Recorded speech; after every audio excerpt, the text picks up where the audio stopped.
the most divisive album in the Beach Boys' entire catalogue, Love You was released in April '77 and polarised both fans and critics. This music was unlike anything you'd ever heard before, and not in the good way. You know, I mean, not immediately anyway. It was so different, and it was played almost entirely on synthesizer. And you listen to it the first few times, and it's like, how weird and off-putting is this? But it had a magic, because it came from this guy's heart, and this was his imagined world. And you get in there, and it's weird, but it's engagingly weird. It could only be made by one guy. What do the planets mean? And have you ever seen sunrise in the morning? It shined when you were born. Saturn has rings all around.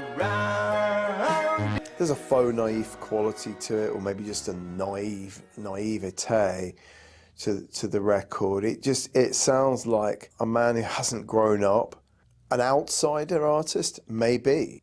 There are moments where you sort of think about a Daniel Johnston. There are tracks by Daniel Johnston that are sort of have the same strangely childlike beauty and innocence to them. And so I think one almost does have to hear the album in that context. But at the end of the day, it feels like quite a happy record. It's not sort of troubled. I think it's one of the best Beach Boys albums, really. I think it's up there in its strange way. I take pride in it because it shows something that you would never see of Brian in your typical corporate presentation of Brian. You have to nail down your expectations of a Beach Boys song. You know, is it the old surfing fun thing with the, you know, rock and roll lyrics? Is it the production of Pet Sounds? Is it the simplicity and honesty of Beach Boys' Love You? You know, if you're looking for a more arty record, then Beach Boys' Love You is going to be that. And if you also know the backstory, oh, here's Brian, this crazy guy has been in his bedroom forever, and now he's coming out and doing some songs about watching Johnny Carson on TV. Well, you don't want to hear the big Pet Sounds production and external musicians doing complex parts. You want to hear Brian Wilson's voice crack while he tells you the story of Johnny Carson. You know, that's art. I don't know if Brian knew it was art, but but I recognize it. He sits behind his microphone. Johnny Carson. He speaks in such a manly tone. One of the high points is this tune called Johnny Carson, which is about the TV, you know, the Tonight Show host, Johnny Carson, who at the time was a huge institution. You know, it was like he was the American late night talk show host. There were no others. I mean, nobody could, you know, Dick Cavett tried, couldn't knock him out. Mike Douglas could not knock him out. You know, all these guys sort of had their turn. And you know, and Johnny was the guy.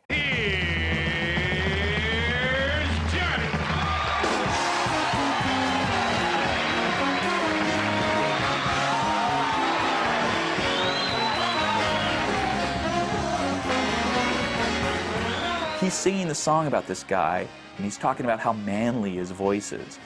The listener says, what? You know, man, like that's not the first thing you think of with Johnny Carson. He's got a nice gruff, you know, he's got a grown man's baritone voice, and he smokes a lot, so it's a little rough on the edges. But, you know, and how he just keeps it up, and he never stops, and the network makes him break his back, but he ain't going anywhere. You know, he's rough and tough, and he's the guy that we admire. You know, he's smart, he's funny, he's gutsy. You know, and he can do this night after night after night, and, you know, wow. This guy's like a factory of brilliance as far as he's concerned. Johnny Carson, what a genius. He just cranks it out, cranks it out, cranks it out, which is what Brian has been told to do for his entire adult life. Crank it out, crank it out, crank it out. So he's given it up to the guy that can really do it without losing his mind. And he's written and performed a song which sounds like a musical vision of a factory.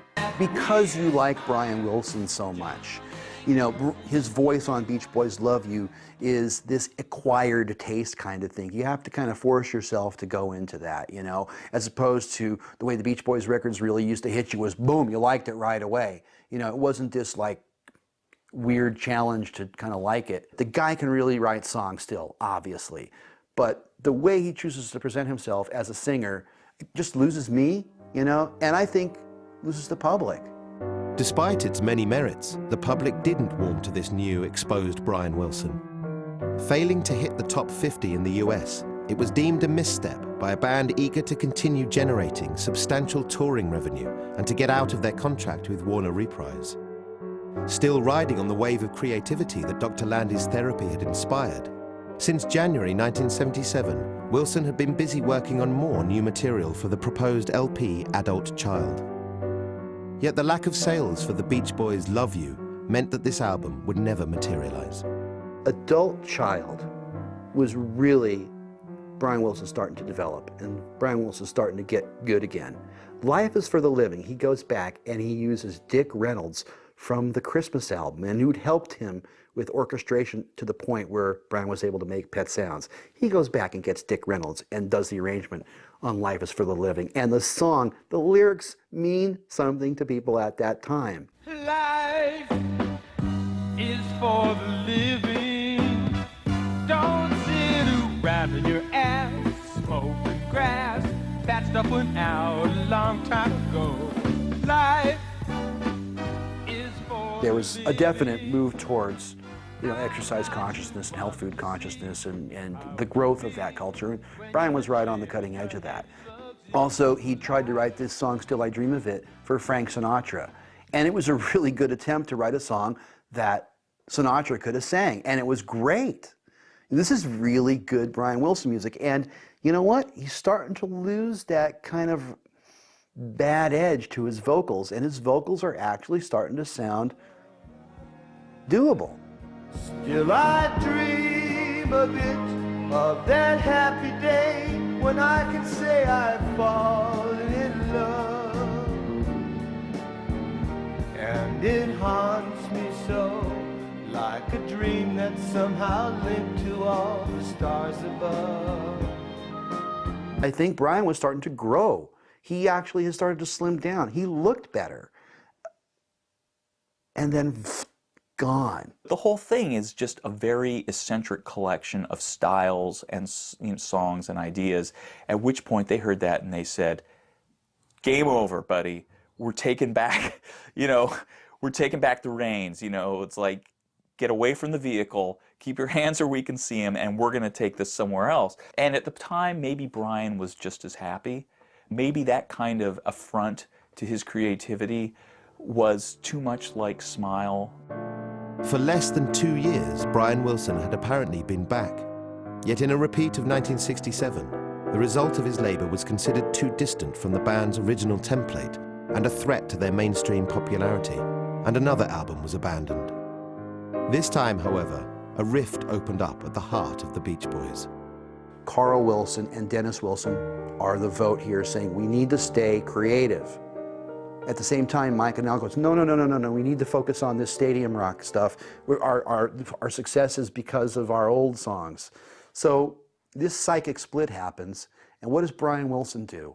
He tries to avoid it as much as he possibly can, and he ends up voting with Mike and Al. I think Brian knew that Mike was going to work harder and be a little more safer bet to keep the band alive than Carl, who was still getting messed up on drugs, and Dennis, who obviously, you know, was still getting messed up on drugs too. So I think Brian voted with like the safer thing. But the thing is, the public grows tired of repetition, you know? And this is what led them down the path of, you know, playing Anaheim Stadium to playing county fairs today.